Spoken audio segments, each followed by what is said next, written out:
Kahit sa mga mahihirap na baryo, may mga kwento tayong tinatago, kwento ng takot, kwento ng mga engkanto, at kwento ng mga nilalang na hindi mo alam kung totoo ba o kathang-isip lang. Isang kwento na nagsimula sa isang batang kaluluwa, na ang buhay ay puno ng pasakit at pangarap na minsan ay tila hindi matutunton. Siya si Andres, isang batang kalbaryo ang binatawan. Lumaki siya sa hirap, pinalaki sa isang pamilya na hindi siya kayang bigyan ng maginhawang buhay. Madalas, ang mga bata sa kanilang baryo ay nagtatawanan at binibiro siya, anak ng engkanto, pero wala siyang ibang magawa kundi ngumiti at magtago sa mga mata ng mga taong hindi nakakakita ng kanyang sakit. Ngunit sa kabila ng kanyang kalungkutan, may isang tao na hindi siya iniwan, si Kuya Ramon, ang pinakamatalik niyang kaibigan. Sa bawat gabing magkasama sila, magaan ang loob ni Andres. Si Kuya Ramon ang nagbibigay sa kanya ng lakas, at ang mga simpleng tawa nila ay nagsisilbing gamot sa mga sugatang puso nila. Nasa tabi lang siya kapag kailangan ng aliw, at tila hindi natitinag ang tapang nito kahit sa harap ng mga kababalaghan na kumakalat sa baryo. Isang gabi, habang naglalakad sila sa madilim na kagubatan papuntang kanilang bahay, nakaramdam si Andres ng kakaibang hangin na parang may ibang presensya. Naramdaman niyang parang may mga mata na nakatingin sa kanya mula sa mga kakahuyan. Hindi ito ang unang pagkakataon na may nararamdaman siyang kakaiba. Ngunit ngayon, parang may kakaibang init na sumik sa kanyang balat, tila naglalagablab ang takot sa kanyang dibdib. Kuya, may mali, sabi ni Andres, ang kanyang boses ay may halong kaba. Si Kuya Ramon ay huminto at mumiti lang, parang wala siyang pakialam sa mga nararamdaman ng batang kaibigan. Wala yan, Andres. Alam mo, mga kwento lang yan ng matatanda, sabi ni Kuya Ramon, ngunit ang mga mata nito ay parang nagtatago ng isang lihim. Habang naglalakad sila, may narinig silang mga yabag mula sa likod. Isang malakas na tunog ng mga yapak na parang sinundan sila, at si Andres ay nagsimulang magtakbo, kahit na ang mga paa niya ay puno ng panghihina. Ngunit nang dumating sila sa tuktok ng kanilang baryo, nakita ni Andres ang isang anino na lumitaw sa dilim, isang matangkad, mahahabang kuko, at mata na kumikislap ng mapanlinlang na liwanag. Kuya Ramon, tignan mo. Ang mga salitang iyon ay nahulog sa kanyang bibig bago siya tuluyang nawalan ng lakas. Ang misteryo ng pagkatao ni Andres ay nagsimulang magbukas, at sa mga sumunod na sandali, masasaksihan nila ang hindi malilimutang lihim na matagal nang nakatago. Ang anak ng pinakamayamang engkanto ay may kasaysayan na wala sa libro. Matapos ang insidente sa kagubatan, hindi na nakatulog si Andres. Ang mga mata niya ay parang hindi mapakali, patuloy ang pag-alon ng mga alaala ng madilim na anino at ng takot na hindi na mabura sa kanyang isipan. Ang bawat araw ay tila may nagbabantang hindi maipaliwanag, isang puwersang matagal nang nakatago, naghihintay ng pagkakataon. Sa mga sumunod na araw, nagpatuloy siya sa kanyang buhay na may takot sa kanyang dibdib, ngunit hindi niya kayang ibahagi ito kay Kuya Ramon o kahit kanino. Hindi niya alam kung paano sasabihin na ang bata niyang puso ay hindi na kayang magpanggap na walang nangyaring kakaiba. Si Andres ay pinalaki ng kanyang Lola Julia, isang matandang babae na hindi basta-basta nakikipag-usap sa ibang tao. Sabi ng mga tao sa baryo, may kakaibang kapangyarihan si Lola Julia, pero hindi ito masyadong pinapansin. Para sa kanila, siya ay isang misteryosong matanda na mas pinipiling manatili sa bahay kaysa makisalamuha sa mga tao. Si Andres ay lumaki sa mga kwento ni Lola Julia, mga kwento tungkol sa mga nilalang ng gabi, mga engkanto, at mga hindi nakikitang puwersa na nagmamasid sa atin. Pati si Lola, hindi siya tumatanggi na may mga bagay na hindi kayang ipaliwanag ng mga tao. Pero isang bagay lang ang sigurado, ang bawat kasaysayan ay may kaugnayan sa kanilang pamilya. Mag-ingat ka, Andres, palagi niyang sinasabi. Ang dugo mo ay hindi ordinaryo, at ang mga mata mo ay nakikita ang mga hindi nakikita ng iba. Hindi na siya nagtanong pa. Batid niyang ang mga sinabi ni Lola ay may malaking kahulugan, ngunit ang mga simpleng tanong na iyon ay hindi niya kayang sagutin. Hanggang sa isang gabi, sa kabila ng lahat ng takot at pagdududa, si Andres ay pinuntahan ng isang estrangherong lalaki sa gitna ng madilim na kagubatan. Ang lalaki ay may suot na puting damit, may matalim na mata, at isang misteryosong amoy ng damo at insenso. Si Andres, na hindi sanay sa mga hindi kilala, ay nagtanong, "Sino ka? Anong kailangan mo?" Ngunit hindi siya sumagot. Sa halip, iniabot niya kay Andres ang isang maliit na kahon. Ang kahon ay matigas, gawa sa kahoy na may mga ukit na parang lumang sining. "Buksan mo," sabi ng lalaki, "at makikita mo ang iyong kapalaran." Nagdadalawang isip si Andres, pero ang hindi malilimutang alinggaw-ngaw ng mga paalala ng lola niya ay nagsimulang magbalik sa kanyang isipan. Ito na ba? Tanong niya sa sarili. Ito na ba ang mga bagay na tinutukoy ni Lola? Nang binuksan niya ang kahon, isang matalim na liwanag ang sumabog mula dito. Sa loob ay isang lumang kabibe, makintab at may mga ukit na hindi niya matukoy. Ito ang kabibe ng buhay at kamatayan, sabi ng lalaki, ang boses niya ay malalim at may kasamang takot. Ang iyong pamilya ay nagdala ng sumpa mula pa sa kanilang ninuno. At ikaw, Andres, ang susunod na magdadala ng bigat na ito. Bago pa man magtanong si Andres, nagsimulang magdilim ang paligid. Ang lalaki ay naglaho na parang usok, at naiwan si Andres na nag-iisa, hawak ang kabibe. Hindi niya alam kung anong nangyari, ngunit may isang bagay sa loob ng kabibe na nagsabi sa kanya na kailangan niyang maghanap ng kasagutan. Dito nagsimula ang isang bagong kabanata ng kanyang buhay. Bumalik siya sa baryo, ngunit ang mga tao ay nagsimulang magtago sa kanya. Ang mga kabataan na dati ay tinatanggihan siya ng kanilang biro ay nagbago ng kanilang ugali. Nagkaroon ng mga alingaw-ngaw, mga kwento na parang nagsimula sa isang gabing hindi nakikita ng mata ng marami. Hindi niya maipaliwanag, pero may nararamdaman siyang hindi tama. Ang baryo ay may lihim na matagal nang nakatago sa mga mata ng nakararami. Dumating ang isang araw na si Andres ay nakatagpo ng isang albularyo, si Aling Belen, isang matandang babae na may kakayahang magbasa ng kapalaran. Nakita siya ni Andres sa isang sulok ng baryo, at sa pagkakataong iyon, ang mga mata ni Aling Belen ay nagningning nang makita siya. "Ikaw, anak ka ng pinakamayamang engkanto," sabi ni Aling Belen habang ang mga kamay niya ay nanginginig. "Ang inyong pamilya ay may kasaysayan ng kababalaghan na may sumpa. Isang aswang ang nagbigay ng walang katapusang takot sa inyong angkan."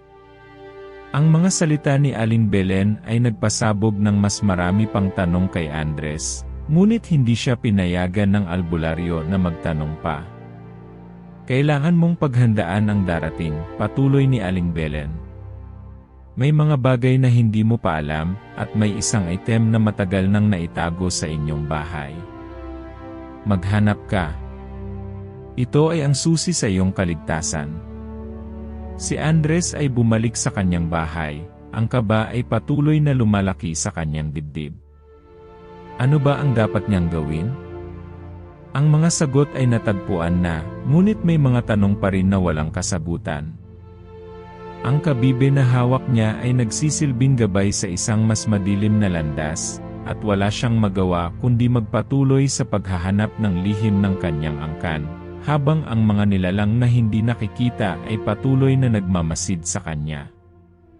Habang si Andres ay naglalakad pabalik sa kanilang bahay, ang mga salita ni Aling Belen ay patuloy na umuukit sa kanyang isipan.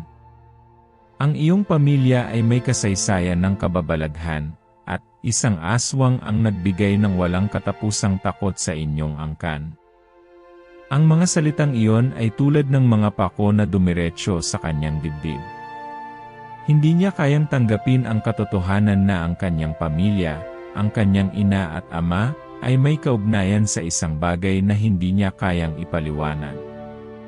Bata pa siya nang iniwan siya ng kanyang ina at tatay.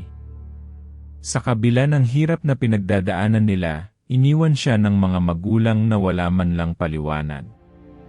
Nasa ilalim ng pangangalaga ni Lola Julia, natutunan ni Andres na mag-isa.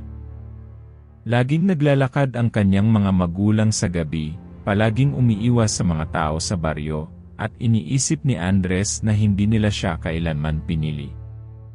Minsan, naiisip niya na baka sa mga pagkakataong iyon ay nagdesisyon silang iwan siya dahil siya ay hindi sapat, o baka may tinatago silang lihim na hindi kayang maipaliwanag ng kanilang pamilya.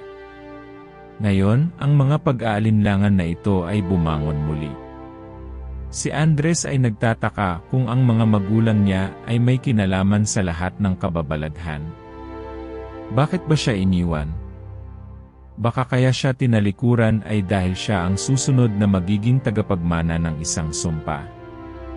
Kumbaga, siya na ang mag-aalaga ng kasaysayan ng kanilang angkan, at lahat ng lihim na matagal nang itinagong sa kanya.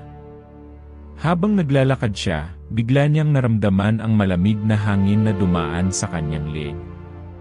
Isang puwersa na parang may ibang presensya na nagmamasid sa kanya mula sa dilim. Lumingon siya, ngunit walang tao. Ang mga mata niya ay mabilis na kumikinang, at ang kanyang pandinig ay tila naging mas matalim. Lahat ng tunog ay naging mas malakas, ang bawat kaluskos ng dahon at bawat yapak sa lupa ay tila nagiging bahagi ng isang malaking misteryo. Parang may mga mata na sumusunod sa kanya sa bawat kanto ng kanilang baryo. Nang makarating siya sa bahay, nakita niyang nakabukas ang pinto ng kanilang maliit na kubo. Hindi ito karaniwan dahil laging isinara ito ni Lola Julia bago magdapo ang gabi. Dahan-dahan siyang pumasok, ang katawan ay nanginginig sa kaba. "Lola," tinig ni Andres, ngunit walang sumagot. Nasa loob, nakatambak ang mga gamit ni Lola, at ang usok ng insenso ay humahaplos sa paligid. Ngunit nang magtama ang mga mata ni Andres sa isang luma at kalawangin na salamin sa kanto ng kwarto, nakaramdam siya ng isang kakaibang pangingilabot. Sa salamin, hindi ang kanyang sarili ang nakikita niya, isang dilim na nagmumula sa loob ng kwarto. Isang presensya na hindi makikita ng ibang tao. Ang mga mata ng nilalang na ito ay may kumikislap na kulay pula, at ang mga pangil nito ay matalim at nakaluluha. Hindi niya kayang tanggalin ang tingin, ngunit bago pa siya makapag-isip, ang salamin ay nagbago ng anyo. Ang mukha ng nilalang ay naging malinaw, at isang boses ang lumabas mula rito, hindi tulad ng sinuman sa baryo, kundi isang boses na naglalaman ng galit at kasamaan. "Matagal ka nang hinihintay, Andres," sabi ng boses na parang galing sa isang madilim na lugar. "Ang sumpa ng iyong angkan ay malapit nang magtapos. Ang oras mo ay malapit nang dumating." Ang takot na dulot ng mga salitang iyon ay agad na sumabog sa puso ni Andres. Agad siyang nagtakbo palabas ng kwarto, ngunit sa bawat hakbang niya, parang may mga anino na sumusunod sa kanya, nagtatago sa dilim. Naririnig niya ang mga yapak na palapit sa kanya, ngunit nang lingunin niya, wala siyang makita. Ang kanyang utak ay puno ng tanong, at ang kanyang katawan ay tila tumigil sa pag-andar. Naramdaman niyang ang pagkahulog ng kanyang puso ay tila isang pagkalunod sa dilim ng isang hindi kayang tapusin na takot. Tumigil siya sa gitna ng bahay at huminga ng malalim. Kailangan niyang magdesisyon. Pumili ng landas. Ang mga tinig ng takot at galit ay patuloy na bumabalot sa kanya. Kung siya ay lalaban, nangangahulugang pipiliin niyang yakapin ang kasaysayan ng kanyang pamilya at lahat ng kasalanan nito. Kung hindi, ito ay magiging simula ng isang mas madilim na paglalakbay na hindi niya alam kung saan patungo. Habang naglalakad papalabas ng bahay, isang matalim na pakiramdam ng takot ang bumangon sa kanyang mga pakiramdam. Ang mga anino sa paligid niya ay hindi pa rin nawawala. Naririnig niyang parang may sumusunod sa kanya, ngunit kahit saan siya tumingin, wala siyang makita. Sa isang iglap, may dumaan na malamig na hangin sa kanyang leeg, at may sumunod na tinig, hindi kayang ipaliwanag ng utak ni Andres. Andres, tumakbo ka na, hindi pa rin siya sigurado kung kanino nang galing ang tinig, ngunit sa isang saglit, tumakbo siya ng mabilis, ang puso niya ay nagmamadaling bumangon at magtago. Ngunit sa mga kanto ng kanyang mata, may nakikita siyang anino, na palapit at palapit, na tila may layunin na dumating. At sa likod ng mga anino, naririnig niyang may isang tinig na nagbabalik ng isang tanong, anong pipiliin mo, Andres? Ang takot ay tila hindi na maitatago. Habang si Andres ay naglalakad sa madilim na kalsada pabalik sa kanilang bahay, ramdam niya ang bigat ng kanyang mga hakbang, at ang kanyang dibdib ay patuloy na humihirap sa kaba. Ang mga mata niya ay patuloy na kumikislap sa dilim, nagmamasid sa paligid, at ang bawat ingay na marinig ay tila nagiging malakas at matalim sa kanyang pandinig. Ang mga anino ay nagsimula ng magbalik, mga mata na nagpaparamdam ng presensya sa lahat ng kanyang dalaw. Sa bawat kanto ng baryo, parang may nararamdaman siyang nilalang na sumusubok magtago, ngunit hindi matago ang galit at lakas na hatid nito. Sa mga gabi, palaging nagtatago si Andres sa ilalim ng mga kumot, ang katawan ay parang hindi magkasya sa takot na nagmumula sa mga anino. Hindi na siya makatulog ng mahimbing, at ang kanyang isipan ay patuloy na binabali ng mga alingaungaw ng boses na narinig niya mula sa salamin. Laging naririnig sa kanyang tainga ang mga salitang iyon, matagal ka nang hinihintay, Andres. Ang sumpa ng iyong angkan ay malapit nang magtapos. Si Kuya Ramon ay nakikita ang takot sa mga mata ni Andres, ngunit wala siyang ideya kung paano tutulungan ang kanyang kaibigan. Puno ng tanong si Kuya Ramon, ngunit natatakot siyang magtanong, natatakot siyang sumubok na tuklasin ang mga sagot. Sa mga huling araw, naging mas magaan ang pakiramdam ni Andres sa pagkakaroon ni Kuya Ramon sa kanyang tabi. Siya lang ang natitirang kaibigan na nagtangkang mangalap ng lakas para kay Andres, ngunit parehong magkaibang pakiramdam ang dumadaloy sa kanilang puso. Si Kuya Ramon ay puno ng alalahanin, ngunit wala siyang kapangyarihan upang baguhin ang kalakaran ng mga pangyayari. Minsan, habang naglalakad sila papuntang bundok sa kabila ng baryo, nagtanong si Kuya Ramon, Andres, hindi ba't panahon na para malaman ang buong kwento? Ibinigay na ni Aling Belen sa iyo ang kabibe, at ang mga bagay na ito ay may kahulugan. Baka kailangan na nating harapin ang mga takot na ito. Si Andres ay tumigil sandali at tumingin sa mga mata ni Kuya Ramon. May mga araw na siya ay napagod sa lahat ng kababalaghan at mga pagdududa, ngunit ang mga sugat na iniwan ng nakaraan ay mahirap pagalingin. Hindi ko alam kuya, sabi niya, ang boses ay malungkot. Baka hindi ko kaya. Kung susubukan ko, baka matulad ako sa mga magulang ko, iniwan nila ako. Dahil ba ako ang may kasalanan? Dahil ba ako ang may nakatagong lihim? Si Kuya Ramon ay huminga ng malalim, parang iniisip kung paano makakatulong. Hindi mo kasalanan, Andres, sabi niya, huwag mong hayaang ang takot ay magdikta ng iyong buhay. Hindi ko alam kung anong nangyari sa iyong pamilya, pero ikaw ay may karapatan na magpatawad sa iyong sarili.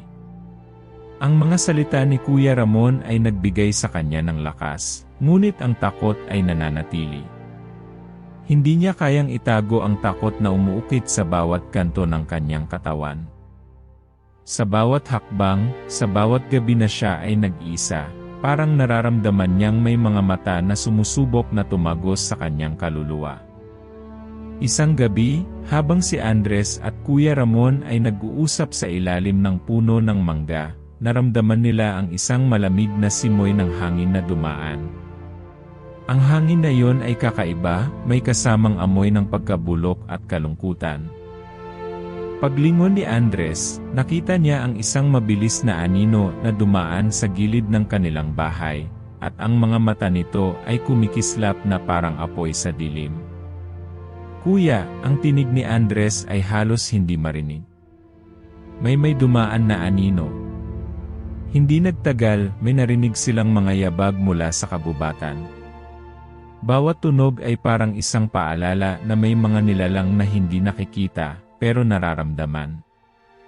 Mabilis na nagtakbuhan sila papuntang bahay ni Andres, at sa bawat kanto ng kalsada, nakikita nilang ang mga pader ng baryo ay nagiging mahina, parang may nagbabalik na takot na hindi matitinan. Bumalik sila sa loob ng bahay at nagsimulang maghanap ng mga paraan upang maghanda para sa kung ano ang susunod. Si Andres, bagaman natatakot, ay nagdesisyon na tingnan ang kabibe na ibinigay sa kanya. Ang kabibe ay may makintab na ibabaw, ngunit parang may lihim na nagtatago sa loob nito. Nang siya ay tumingin sa loob, nakita niya ang mga maliliit na alitaptap na nagsimulang magningning mula sa loob ng kabibe, at ang mga liwanag na yon ay parang naglalakbay sa kanyang mga kamay. "Anong ibig sabihin nito?" tanong ni Kuya Ramon na nakatayo sa likod ni Andres. "Ano itong kabibe?" Si Andres ay hindi pa rin sigurado, ngunit ramdam niya na ang kabibe na ito ay may higit pang kahulugan kaysa sa akala niya.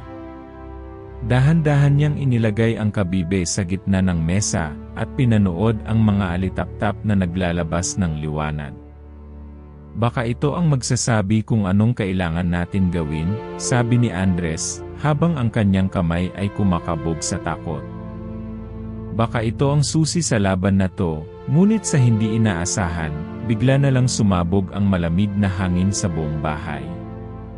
Ang mga alitaptap sa kabibe ay naglaho, at sa kanilang harapan, isang madilim na anino ang nagsimulang mag-shape mula sa likod ng dingding. Ang mga mata nito ay kumikislap ng dilim, at isang boses na malamig at puno ng puot ang sumambulat. "Wala kayong takas, Andres. Wala na kayong pag-asa." Ang hangin ay sumabay sa boses na iyon, at sa isang saglit, ang lahat ay naging tahimik, maliban sa malalakas na tibok ng puso ni Andres at ni Kuya Ramon.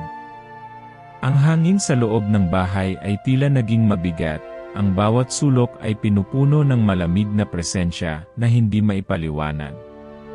Ang anino sa harap nila ay patuloy na humuhugis, lumalapit sa kanila na parang isang mabagsik na hayop na nagmamasid sa bawat paggalaw. Ang mga mata nito ay kumikislap sa dilim, parang nag-aalab ng mga alitaptap. "Wala kayong takas, Andres. Wala na kayong pag-asa," bumulong ang boses na parang umabot mula sa kailaliman ng isang impyerno. Si Andres at Kuya Ramon ay tumigil sa kanilang mga galaw, nakatayo sa gitna ng bahay na parang may nakatakdang kapalaran na hindi nila kayang takasan. Ang boses na yon, bagamat malamig at puno ng puot, ay may kasamang pagkakilabot. Si Andres ay nagsimulang magduda. Hindi ba't ito na ang nilalang na matagal nang nagtatago sa dilim ng kanilang pamilya? Ang aswang ba na matagal nang nagtatago sa kanilang mga anito? O baka isang nilalang na hindi pa nila kayang maunawaan? Ngunit bago pa man magtuloy ang mga tanong sa isipan ni Andres, naramdaman niyang parang may isang mabigat na presensya sa likod niya. Napalingon siya kay Kuya Ramon at sa mga mata ng kaibigan. Nakita niya ang isang bagay na hindi niya inaasahan. May takot na nagsimulang umusbong, ngunit sa ilalim ng takot na iyon, may isang hindi kayang itagong lihim na nag-aalab. Si Kuya Ramon siya ba ang may alam ng higit pa kaysa sa sinabi niya? "Kuya Ramon, Anang Andres," ang boses ay nanginginig. May itinatago ka ba sa akin? Ang mga mata ni Kuya Ramon ay bumaba sa sahig. Ang kanyang mga labi ay nagsimulang mag-imbento ng mga salita na hindi kayang mailabas. Hindi si Andres ang unang tao na tinanong ito. Marami nang nagtanong sa kanya tungkol sa nakaraan, tungkol sa kasaysayan ng kanyang pamilya, at marami nang nagtanong kung bakit siya naglalakad na parang may tabong sulat ng kasaysayan. Ngunit hindi pa rin niya kayang sagutin ang mga tanong na yon. Nagkataon lang, Andres, sagot ni Kuya Ramon, ang tinig ay mahina. Wala akong tinatago. Ang lahat ng ito, ang mga kababalaghan na nangyayari sa ating paligid, ay hindi natin kayang kontrolin. Wala tayong magagawa kundi magpatuloy. Ngunit sa mga mata ni Andres, may iba pang pagdududa. May nakita siyang kislap ng takot, isang bagay na hindi kayang ipaliwanag ni Kuya Ramon. Isang takot na parang alam ni Kuya Ramon ang higit pa, at sa kabila ng lahat ng ito, hindi siya matapang na magbukas ng puso. Hindi siya matapang na ilabas ang lahat ng kanyang tinatago. Mali ang sinabi mo, Kuya Ramon, sabi ni Andres, ang tinig ay mahina ngunit puno ng timbang. Bakit hindi mo pa rin sinasabi sa akin ang buong kwento? Bakit hindi mo sabihin kung ano ang koneksyon mo sa mga nangyayaring ito? Alam kong may kinalaman ka sa lahat ng ito. Ang mga mata ni Kuya Ramon ay tila nagdadalawang isip, at isang mabigat na katahimikan ang bumalot sa kanila. Si Kuya Ramon ay tumingin sa paligid, parang hinahanap ang mga salitang hindi kayang sabihin. Andres, ang kanyang boses ay halos pabulong, huwag mong gawing mas mahirap ito. Kung sasabihin ko, baka mas lalo lang tayong mapahamak. Hindi na nakapagsalita si Andres. May mga pagkakataong ang mga bagay ay nagiging malinaw, ngunit may mga pagkakataon din na ang katotohanan ay mas mahirap tanggapin kaysa sa anumang kababalaghan. Ang nakaraan ni Kuya Ramon ay masalimuot, at ang mga lihim nito ay maaaring magtulak sa kanila sa isang mas madilim na landas. Ngunit si Andres ay hindi na kayang maghintay pa. Ang takot na nag-ugat sa kanyang puso ay nagsimula ng mangyari. Mabilis na tumingala si Andres. Ang anino na kanina ay nagsimulang maghugas mula sa madilim na pader ay ngayon ay humuhugis na ng katawan. Isa itong nilalang na hindi maaaring likhain ng tao, isang halimaw na nagsimula ng magpahayag ng galit. Hindi na maitatago pa ang lakas na nagmumula dito. Ang katawan nito ay tila nakabalot sa mga kaliskis na kumikislap tulad ng apoy, at ang mga mata nito ay parang mga naglalagablab na ember. Ang inyong mga anito ay hindi makakapigil sa akin, ang nilalang ay bumulong. Ang inyong pamilya ay nagtaglay ng mga kasalanan na hindi kayang patawarin. At ikaw, Andres, ikaw ang susunod na magdadala ng ating kalungkutan. Ang katawan ni Andres ay nag-umapaw sa takot. Hindi niya alam kung ano ang mangyayari sa kanila, ngunit ang tanging alam niya ay hindi siya makakapagpatuloy ng mag-isa. Ang mga anino sa paligid ay nagsimulang magbago ng anyo, may mga nilalang na tila lumalabas mula sa bawat sulok, sumasama sa pagkatalo ng kanilang pamilya. Si Kuya Ramon ay tumingin kay Andres, ang mga mata ay puno ng takot. Ngunit may isang bagay na hindi kayang itago ni Andres, may natutunan siyang lihim tungkol sa kanyang kaibigan, at ang lihim na iyon ay magiging daan sa pagbuo ng isang mas malupit na kapalaran. Kuya, ikaw ba? Tanong ni Andres, ang boses ay matigas, ngunit ang galit ay sumik sa kanyang mga mata. Ikaw ba ang may kinalaman sa lahat ng ito? Si Kuya Ramon ay hindi sumagot. Ang mga mata nito ay naglalaman ng pagsisisi, ngunit ang pagkatalo ay tila hindi na kayang baligtarin. Ang lihim ay tuluyan ng umalpas, at si Andres ay nakaramdam ng isang sugat na hindi kayang pagalingin. Ngunit bago pa magpatuloy ang kanilang pag-uusap, sumabog ang isang malakas na tunog mula sa labas, at sa isang iglap, ang lahat ay naging dilim. Ang buong paligid ay nagbago. Ang hangin, na dati malamig at tahimik, ngayon ay naging mabigat, puno ng tensyon. Ang mga anino sa paligid ay nag-iba na ng anyo, nagiging mga nilalang na hindi kayang ipaliwanag ng tao.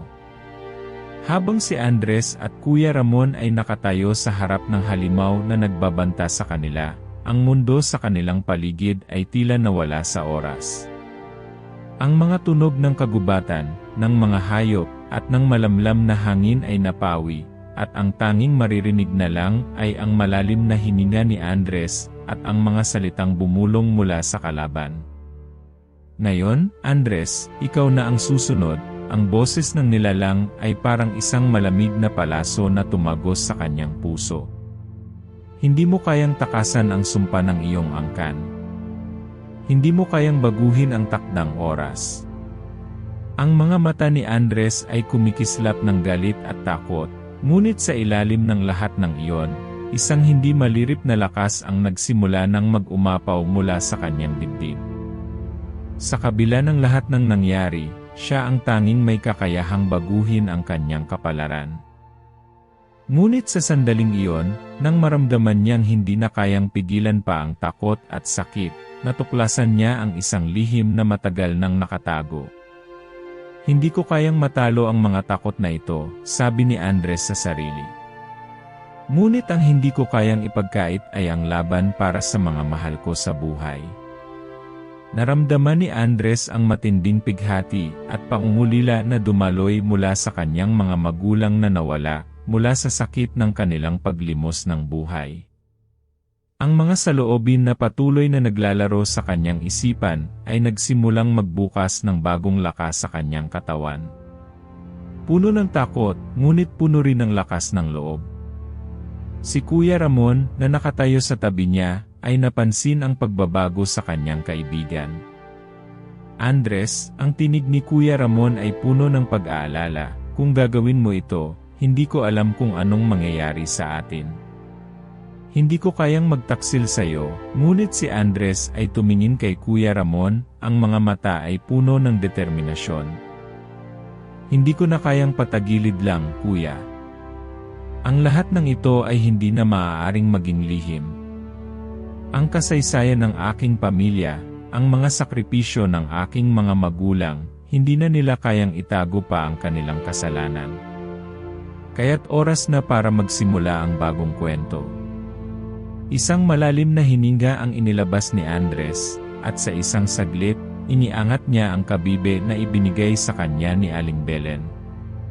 Habang binabaybay ang init ng mga alitaptap na nagmumula dito, isang malakas na sigaw ang tumunog mula sa dilim. Hindi mo kami matatalo, ang anino na iyon ay muling bumulong, ngunit ang kanyang boses ay tila nangangalumata. Mabilis na lumapit ang nilalang kay Andres. Ang katawan nito ay parang mga naglalagablab na kaliskis, at ang mga mata ay parang mga naglalagos na mga sinag ng gabi. Ang presensya ng kalaban ay nakakapanghina, ngunit si Andres ay nagsimulang maglakad patungo dito. Bawat hakbang niya ay may kaakibat na sakit, ngunit ang tapang na lumabas mula sa kanyang puso ay nagbigay sa kanya ng lakas na hindi niya inaasahan. Ngunit bago pa man siya makalapit, naramdaman niyang may isang malamig na kamay ang sumakal sa kanyang leg. Isang puwersa na hindi kayang itulak, hindi kayang itakas. Ang matalim na sigaw ni Andres ay natigil, at ang mundo ay nagsimulang magdilim. Habang ang kalaban ay nagsisimula ng magtangkang sugurin siya, isang hindi inaasahang liwanag ang sumik mula sa kabibe. Ang mga alitaptap sa kabibe ay kumikislap ng mas malakas, at biglang sumabog ang isang malakas na putok ng liwanag na tumagos sa katawan ng nilalang. Tumanggi ang mga mata ng halimaw, at ang katawan nito ay nagsimulang mangisay sa ilalim ng liwanag. Sa isang mabilis na galaw, tinanggal ni Andres ang kamay ng nilalang na nakaalalay sa kanya, at iniangat ang kabibe sa itaas. Habang ang katawan ng kalaban ay unti-unting nawawala sa kanyang mga mata, isang boses ang bumangon mula sa kabibe na nagsabi ng isang huling babala. Hindi ito ang katapusan, Andres, ang boses ay malamig at puno ng galit. Ang sumpa ng iyong pamilya ay hindi pa tapos. Huwag mong kalimutan may mas madilim na darating. Mabilis na nagsimulang magdilim ang paligid, at ang mga alitaptap ay unti-unting naglaho. Ang katawan ni Andres ay sumaludo sa kanyang pagod at pagnanasa na tapusin na ang laban, ngunit sa ilalim ng lahat ng ito, alam niyang hindi pa ito ang huling laban. May mga lihim pa ring naghihintay sa kanya sa hinaharap. Si Kuya Ramon, na nakatayo sa tabi niya, ay hindi makapaniwala sa nangyari, ngunit hindi siya natatakot. Nakita ni Andres ang kabibe na nakatago sa kanyang mga kamay, ang kanyang mga mata ay naglalaman ng mga pagdududa at pangarap na magsimula ng bagong kwento. Ngunit ang isang bagay na hindi niya kayang isiping matagal pa siyang maglalakbay sa isang mundong puno ng dilim at lihim. Ang halimaw na kanilang tinalo ay hindi ang huling pagsubok. May mas malaki pang laban na darating. Ang mga lihim ay magiging muling sagabal, at ang tunay na kapalaran ng kanyang pamilya ay mananatiling nakatago sa mga anino ng nakaraan. Hindi pa tapos, sabi ni Andres, ang tinig ay malakas, puno ng tapang at takot. Babalik pa ako.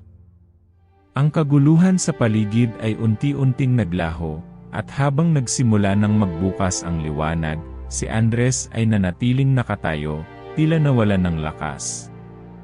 Ang katawan ng nilalang na kanilang hinarap ay tuluyan ng nawawala, at ang kabibe na ginamit niyang armas ay naglalaho rin. Ngunit hindi nawawala ang bigat ng kanyang nararamdaman. Sa kanyang mga mata, ang dilim ay hindi pa rin naaalis, dahil ang mga tanong na matagal nang nag-aalab sa kanyang isipan ay nanatili, at sa bawat sagot, mas maraming katanungan ang lumabas.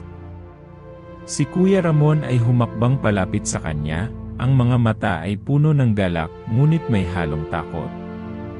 Andres, ikaw ang nagdala ng liwanag sa ating pamilya, anya. Hindi ko alam kung ano ang nangyari, pero nakita ko ang tapang mo, ang sakripisyo mo. Tapos na ang laban pero hindi ito ang katapusan, di ba? Mabilis na tumango si Andres, ang kanyang mga mata ay mistulang naglalaban. Hindi ko alam kung saan ito hahantong. Ang tanging alam ko lang, hindi ko kayang tumakas sa nakaraan. Sa mga pagkatalo, sa mga kasalanan. Kung hindi ko ito hinarap, baka mas marami pang tao ang magdusa. Isang malamlam na hininga ang iniwaksi ni Andres, at habang ang mga ulap sa langit ay unti-unting nagbabalik sa kanilang karaniwan, ang pagkatalo at tagumpay ay naghalo sa puso niya. Hindi niya maipaliwanag kung anong klase ng kapayapaan ang nadarama niya, may kalungkutan, may sakit, at may pag-asa. Ang mga mata ni Kuya Ramon ay nagsisilibing saksi sa lahat ng paghihirap na pinagdadaanan ni Andres. Minsan, ang pinakamabigat na sakripisyo ay hindi nasusukat sa dugo at pawis, kundi sa mga aral na natutunan mula sa mga pagkatalo. Hindi ko na kailangang magtago, Kuya, sabi ni Andres, ang boses ay puno ng kabiguan, ngunit may lakas na nagmumula sa bawat salitang binibitawan. Ang lihim ng pamilya ko, ng mga sakripisyo nila, wala na akong pwedeng takasan. Pero ang pinakamahalaga, natutunan ko na hindi ko kailangang mag-isa. Si Kuya Ramon ay hindi nakapagsalita, ngunit ang titig nito kay Andres ay nagsasabi ng lahat. Ang mga alingaw-ngaw ng nakaraan ay huminto, at sa kabila ng mga sugat ng kanilang laban, natutunan nilang magpatawad sa kanilang sarili at sa iba.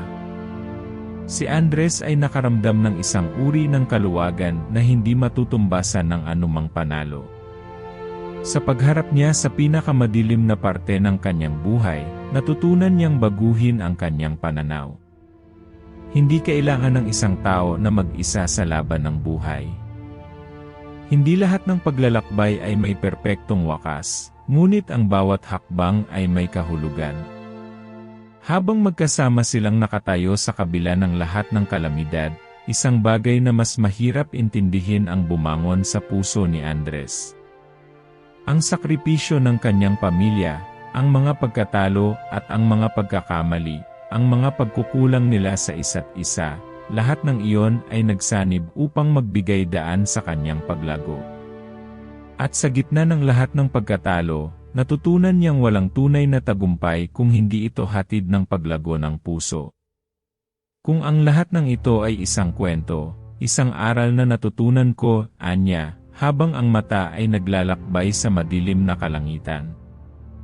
Ang tunay na laban ay hindi laban sa mga halimaw, kundi laban sa sarili. Sa mga takot na pinapalaganap natin sa ating isipan. Muling pinagsaluhan ng dalawa ang katahimikan, ngunit hindi na ito ang katahimikan ng takot o pangungulila. Ito ay isang katahimikan na nagsasabing natapos na ang isang yugto, at ang bagong umaga ay naghihintay. Ang mga sakripisyo ng nakaraan ay hindi na magbibigay daan sa kawalan ng pag-asa, kundi sa mas matibay na tapang at pananampalataya sa bawat hakbang. Bilang si Andres ay naglakad palayo, bitin ang kanyang mga hakbang, ngunit ang bawat isa ay may layunin. Hindi na siya tumitingin sa nakaraan na puno ng mga tanong at pagkatalo. Ang paglalakbay ay magpapatuloy, at habang siya ay lumalakad sa gitna ng dilim, alam niyang hindi siya mag-isa. Bawat hakbang ay may layunin, bawat araw ay may pagkakataon, at ang lahat ng sakripisyo ay nagbigay daan sa mas malalim na kahulugan ng buhay. At sa huli, ang huling linya ni Andres ay tumagos sa hangin, ang bawat takot, bawat luha ay magiging lakas. Hindi para magtago, kundi para lumaban at magpatuloy.